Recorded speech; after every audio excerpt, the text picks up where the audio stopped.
ఈ మీరు అన్నట్టు పందా అంటే ఈ నక్సలైట్లు తుపాకీ పట్టుకుంటే తుపాకీతోనే తుపాకీతో సాధ్యం మరి అలా కాదు. అది కాదు అంటే ఇప్పుడున్న పరిస్థితులు కాదు. ఒకనొకప్పుడు భూస్వామ్య వ్యవస్థ అని ఉన్నప్పుడు ఉన్నది. ఇప్పుడు ఇంకా ఎక్కడ భూస్వామి ఉన్నాడు మీకు? లేడండి. ఎందరో కష్టపడుతున్నారు. కొంతమంది కాంట్రాక్టులు చేసుకుంటున్నారు, దాంట్లో బాగా డబ్బు సంపాదిస్తున్నారు. కొందరు వ్యాపారాలు చేసుకుంటున్నారు. మామూలు గ్రామాల్లో చూసాం కదా మనం. అవునండి. చాలా మంది వ్యాపారాలు చేసుకొని బాగా డబ్బు సంపాదించుకుంటున్నారు. అవునండి. గవర్నమెంట్ ఇచ్చిన హెల్ప్ కొంత ఉంది, దానివల్ల కొంతమంది బయటకు వస్తున్నారు. సో ఇప్పుడు నువ్వు ప్రతి 5 years ఎలక్షన్స్ అవుతాయి. అవునండి. గవర్నమెంట్ బాగా మార్చేస్తున్నారు జనం. సో నువ్వు ఇప్పుడు రెవల్యూషన్ పందా పట్టుకోవాలా అని ఊరికే 10 మంది చంపడం, ఆర్డర్ పెట్టడం తప్ప డెవలప్మెంట్ కుంటిపడిపోతుంది. ఇలాంటి పనులు చేస్తే ఎవడు రాడు అక్కడికి. భయపడతాడు. ఇంకా ఇండస్ట్రీ పెట్టాడు, ఎవడు పెట్టాడు. అక్కడ ఇంత పలుకుబడి ఉన్నంత వైండప్ చేసి వెళ్ళిపోతారు ఎక్కడికో, వీళ్ళతో మనకి గొడవని. సో దానివల్ల ఆ ప్రాంతం కూడా మరి అంటే వాళ్ళకి అన్నం కూరలు ఇవన్నీ ఎలా వస్తున్నాయి అంటారు, తుపాకీలు కానీ ఇవన్నీ ఎలా వస్తున్నాయి? సామాన్య ప్రజలకు మాకు అర్థం ఉంది ఏంటంటే వీళ్ళకి భోజనాలు ఎలా వస్తున్నాయి, తుపాకీలు ఎవరు ఇస్తున్నారు? తుపాకీలు అవి వాడు తెచ్చుకుంటాను. అనేక ఛానల్స్ ఉన్నాయి బీహార్లోను, ఇక్కడ నార్త్ ఇండియాలో. వీళ్ళు డబ్బులు వాళ్ళకి బాగానే వస్తాయి, డొనేషన్స్ అవి ఇస్తారు చాలా మంది. భయం వల్ల ఇస్తారు ఎక్కువ, భక్తి కంటే భయం వల్ల అవన్నీ కొనుక్కుంటారు. తర్వాత వంట కూడా వాళ్ళు వంట చేసుకుంటారు. కొన్ని గ్రామాల్లో వాళ్ళకి బాగా సింపథైజర్స్ ఉంటారు. వాడికి వెళ్తే వాడు భోజనాలు పెడతాడు నైట్ మిడ్-నైట్ ఎప్పుడో. కానీ వాళ్ళకి అది కూడా భయం. అంటే ఎవరో ఒక ఇన్ఫార్మేట్ పోలీస్ చెప్తే పోలీస్ ఆ టైంలో వచ్చి మనకి ఏమైనా చేస్తే ప్రమాదం అని ఎక్కువ గ్రామాలకు వెళ్ళేవాళ్ళు కాదు. వెళ్తే కూడా మిడ్-నైట్ వెళ్ళేవాడు. ఆ టార్గెట్స్ని అటాక్ చేయడానికి వెళ్ళేవాడు. వాడిని పట్టుకొని అడవులో తీసుకొని వెళ్ళిపోయాడు. మీ ఇంటి తలుపు కొట్టేవాడు, వచ్చేవాళ్ళు. మీరు తీసుకుని వెళ్ళారంటే అందరూ ఏడ్చేవాళ్ళు ఇంట్లో. వాడు అయిపోతాడని తెలుసు వాళ్ళకి. అది ఎక్కడో అడవిలో తీసిపోయి అక్కడ నుంచి గన్ షాట్ వినబడదు వీళ్ళకి. ఎవరికి రావడానికి వీల్లేదు అనేవాళ్ళు. అలాగే ఎంతో హింస పెట్టి ఎంతో మంది చంపేశారు వాడు. మంచి వాళ్ళని చంపారు, చెడ్డవాళ్ళని చంపారు, అందరినీ కూడా చంపేశారు. దాంతో ప్రజలు కూడా ఒక విరక్తి వచ్చింది. వాళ్ళ మీద సదభిప్రాయం అక్కడ జనంలో లేరు. అయితే బయట ప్రోపగండా చేసేవాడు వాడు. మేము చెడ్డవాళ్ళకి చంపేస్తున్నాం, భూస్వాములు చంపేస్తున్నాం, సామాన్య మానవుడికి మేము దారి కల్పిస్తున్నాం, వాడి బాగు గురించి చేస్తున్నాం అని ఒక ప్రోపగండా చేసేవాడు. చాలా మంది పేపర్స్ వాళ్ళు, మన ఇంటెలెక్చువల్ పీపుల్ ఉంటారు కదా, అది నిజం అనుకునేవాడు. అది మేధావర్గం. అది ఏమీ ఉండదు కదా. అది ఎంతో మంది మంచి వాళ్ళని చంపేశారు వాళ్ళు. మంచి లీడర్స్, ఆనెస్ట్ గా ఉన్న లీడర్స్ కరీంనగర్ లో. పోలీస్ ఆఫీసర్లు కూడా ఎంతో మందిని. ఉమేష్ చంద్ర వీళ్ళు సరే యాక్టివ్ ఇంట్రెస్ట్ తీసుకున్న వాళ్ళని ఎప్పుడు టార్గెట్ చేసేవాడు. మామూలుగా ఒక డిఎస్పీ, ఒక 50 సంవత్సరాల డిఎస్పీ తన ఇంట్లో కూర్చుంటాడు, న్యూస్ పేపర్ చదువుకుంటుంటాడు, టక్కన వచ్చి షూట్ చేసాడు. పెద్ద నక్సలైట్ మూవ్మెంట్ లో గొప్ప వర్క్ కూడా చేయలేదు వాడు. అలాగా చాలా మందిని. నేను టీచర్ అయినప్పుడు సుమారు 400 మంది ప్రతి సంవత్సరం చనిపోయేవాడండి నక్సలైట్ వైలెన్స్ కి. 400 people పర్ ఇయర్. ఎక్కువ తెలంగాణలో, అందులో కూడా కొద్దిగా ఉండేవి, బట్ ఎక్కువ ఇక్కడ. 2 years లో అదంతా మేము మళ్ళా దాన్ని రెక్టిఫై చేసాం, మార్చారు. అంటే ఈ రీసెంట్గా అమిత్ షా గారు ఏం చేశారంటే ఒక టైం పెట్టారు, 2026 కల్లా నక్సలైట్ అనేవాడు ఉండకూడదు అని చెప్పి. అవును. ఎక్కువ మంది లొంగిపోవటం, మంచి మంది నాయకులు, హెడ్ మ్యాన్ వాళ్ళు కూడా చనిపోతున్నారండి. అంటే గవర్నమెంట్ ఆఫ్ ఇండియా చాలా సీరియస్గా తీసుకున్నారండి. అప్పుడు కూడా అద్వానీ మాకు చాలా సపోర్ట్ చేసేవాడు, హోమ్ మినిస్టర్ అప్పుడు. కానీ అన్ని రాష్ట్రాలకు కూడా ఇప్పుడు యూనిఫైడ్గా మీరు అందరూ కష్టపడి ఈ ప్రాబ్లం లేకుండా చేయాలని అమిత్ షా చెప్పాడు. వాళ్ళకి కావాల్సిన వనరులు, ఇంకేం కావాలంటే అవన్నీ కూడా ఇస్తున్నారు ఇప్పుడు బాగా లిబరల్గా. సో వాళ్ళకు కూడా ఎక్స్పీరియన్స్ అయింది కదండి.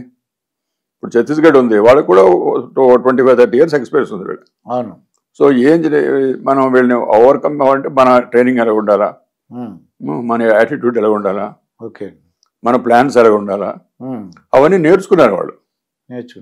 నేర్చుకొని ఆ వెపన్స్ అవన్నీ కూడా తెచ్చుకొని ఇప్పుడు వాళ్ళని అటాక్ చేసే స్థితికి వచ్చారు.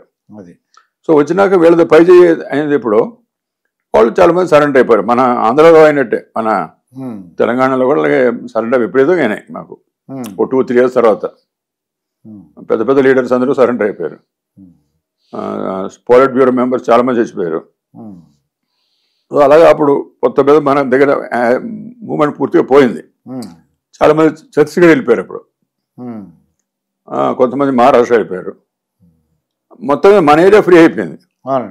ఇప్పుడు ఛత్తీస్గఢ్లో పెరిగి వాడు చాలా ఆఘాత్యాలు చేయడం మొదలెట్టారు. సిఆర్పిఎఫ్ వాళ్ళని చంపేయడం, వీళ్ళని చంపేయడం, చాలా ఈ రోడ్లో మైన్స్ పెట్టడం, జీపులు వాళ్ళతో వెళ్తుంటే చంపేయడం చాలా చేశారు ఛత్తీస్గఢ్లో. హోమ్ మినిస్టర్ కూడా చనిపోయిన సందర్భాలు ఉన్నాయండి. ఉన్నాయి. అప్పుడు దానికి వ్యతిరేకంగా ఇప్పుడు వీళ్ళు బాగా చేసి government of India full support ఉంది. ఫుల్ సపోర్ట్ కావాల్సిన ఎక్విప్మెంట్ కానీ వాళ్ళ డబ్బులు ఇవ్వడం కానీ అన్ని కూడా హెల్ప్ చేస్తున్నారు. సో ఈ ఐపీఎస్ ఆఫీసర్ వీడు కూడా బాగా ట్రైనింగ్ అయ్యి బాగా ఇప్పుడు మా ఈస్ట్ గోదావరిలో మాది కాకినాడ సార్ నాది. అక్కడ డిటి నాయక్ గారు చాలా ఫేమస్ అండి. అవును నక్సలైట్ అదరగొట్టేవాడు డిటి నాయక్. మంచి ఆఫీసర్. చాలా మందిని ఇప్పుడు ఆయన టైంలో అరెస్ట్ అయినారు, కొంతమంది చనిపోయారు. మంచి వర్క్ చేశాడు ఈస్ట్ గోదావరిలో. కొంతమంది ఏంటి ఇంట్రెస్ట్ చూపించారు అనుకోండి ఎస్పీలు ప్రత్యేకంగా, దానికి ప్రత్యేకంగా నిష్ణాతులు అనుకుంటండి. అవును యాంటీ నక్సలైట్ లేకుండా చేసి పడి చాలా మంది ఆఫీసర్స్. తర్వాత వాళ్ళకి రివార్డులు కూడా 10 లక్షలు 20 లక్షలు ఉంది సార్. ఎవరైనా ఇన్ఫార్మెంట్ ఇస్తే ఆ ఇన్ఫార్మెంట్కి ఇచ్చేవాళ్ళం డబ్బు. వాళ్ళ మీద ఎవరైనా ఇన్ఫర్మేషన్ తెస్తే అతని మీద 10 లక్షలు ఉందనుకోండి, ఆ 10 లక్షలు ఆ ఇన్ఫర్మెంట్కి ఇచ్చేవారు. అతను ఇన్ఫర్మేషన్ మీద మేము వీటిని పట్టుకునేవాళ్ళం. పట్టుకోవడమో లేకపోతే షూటింగ్ తెలియదు పరిస్థితి బట్టి, ఎన్కౌంటర్ బట్టి. వాళ్ళు ఎదురు తిరిగితే ఇంకోలా వాళ్ళు షూట్ చేసి మేము షూట్ చేసారు, మా వాళ్ళు కూడా చేస్తారు. అలాగా ఎవరిని చేస్తే వాళ్ళకి ఆ ఇన్ఫార్మెంట్స్ డబ్బు ఇవ్వడం. తర్వాత ఈ పోలీసు వాళ్ళని కూడా బాగా పనిచేసిన వాళ్ళకి యాక్సిలరేట్ ప్రమోషన్ ఇచ్చాం గవర్నమెంట్. దాంట్లో ప్రమోషన్ కూడా ఇవ్వడం. ఇప్పుడు హెడ్ కానిస్టేబుల్ ఉన్నాడు అనుకోండి, అరే యంగ్ కానిస్టేబుల్ ఉన్నాడు, చాలా బాగా పనిచేశాడు, ఒక మంచి ఎన్కౌంటర్ అయింది. సో అలాంటి వాళ్ళకి కొంతమందికి యాక్సిలరేట్ ప్రమోషన్ అంటే వాడు హెడ్ కానిస్టేబుల్ అయిపోతాడు. Okay, promotion. అక్కడ ఎవరో ఆంజనేయులు ఉండేవాడు కాకినాడలో. ఆంజనేయులు గారు అని ఒక అతను ఉండేవాడు అన్నమాట. అతను ఇంకేం లేదు, అది ఎన్కౌంటర్ స్పెషలిస్ట్ అన్నవారండి. వీళ్ళందరికీ యాక్సిడెంట్ ప్రమోషన్ వచ్చాయి. అది చాలా పనికొచ్చేది మాకు. ఎందుకంటే భయపడకుండా ఎదురుగా అంటే మిగతా వాళ్ళు చూస్తున్నారు కదా.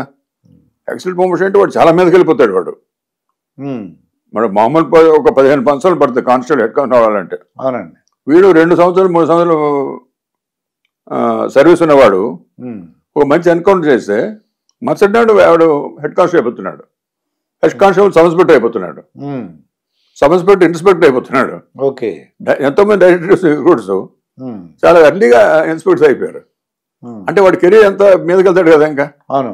తర్వాత డిఎస్పీ అవుతాడు, తర్వాత అడిషనల్ ఎస్పీ అవుతాడు. అవునండి.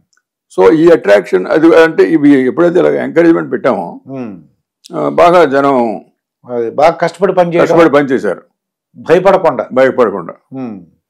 అలాగే ఎవరైనా దురదృష్టవశాత్తు ఎన్కౌంటర్స్లో అట్లా మా వాళ్ళు చనిపోతే ఆ ల్యాండ్ మైన్స్ వల్ల వాళ్ళ కుటుంబాలకి జీతాలు ఇవ్వడం, వాళ్ళు బతుకుంటే ఎంత ఇచ్చేవాళ్ళం ఇప్పుడు కూడా అలాగే ఇవ్వాలి రిటైర్మెంట్ వరకు.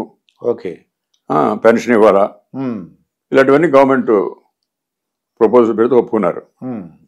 సో కుటుంబాన్ని చేరదీసి వీళ్ళు రక్షిస్తున్నారు, వాళ్ళని గాలిలో వదిలేయలేదు అనే మాట కూడా మా ఫోర్స్లో వాళ్ళకి అర్థమైంది. అది గవర్నమెంట్ చూసుకుంటుంది ఏదైనా జరిగితే. ఎందుకంటే అలాంటివి చేయాలి, లేకపోతే ఇది లైఫ్ అండ్ డెత్ క్వశ్చన్ కదా. ఎవడు పని చేస్తాడు ముందుకు వచ్చి మోటివేషన్ అది ఉండాలి కదా. అందుకే అలాంటివన్నీ చేసాము అన్న గవర్నమెంట్ కూడా మాకు ఒప్పుకున్నారు మా ప్రపోజల్ అన్ని కూడా. సో దాంతో మాకు మా మెన్లో వీటిలో అంటే తర్వాత మంచి ట్రైనింగ్ ఇచ్చాం అనుకోండి. మంచి ట్రైనింగ్ ఇచ్చాం. తర్వాత కొత్త వెపన్స్ అన్ని తెచ్చాం మేము. బుల్లెట్ ప్రూఫ్ షీల్డ్స్ అని అలాంటివి తెచ్చాం. AK-47 ఒకటి అండి అలాగా. AK-47 ఉండేవి but shields, bullet proof shields అని, బుల్లెట్ ప్రూఫ్ కార్లు చాలా తెచ్చాం. అంటే ప్రతి వాడు సెక్యూర్గా ఫీల్ అయితే మనకి రిజల్ట్స్ బాగుంటాయి. ప్రాణానికి ఏం ముప్పు లేదు, ప్రతి వాళ్ళని మేము చూసుకుంటున్నాం, మన గవర్నమెంట్ చూసుకుంటున్నారు అనే ఇంప్రెషన్ ఇవ్వాలి మనం.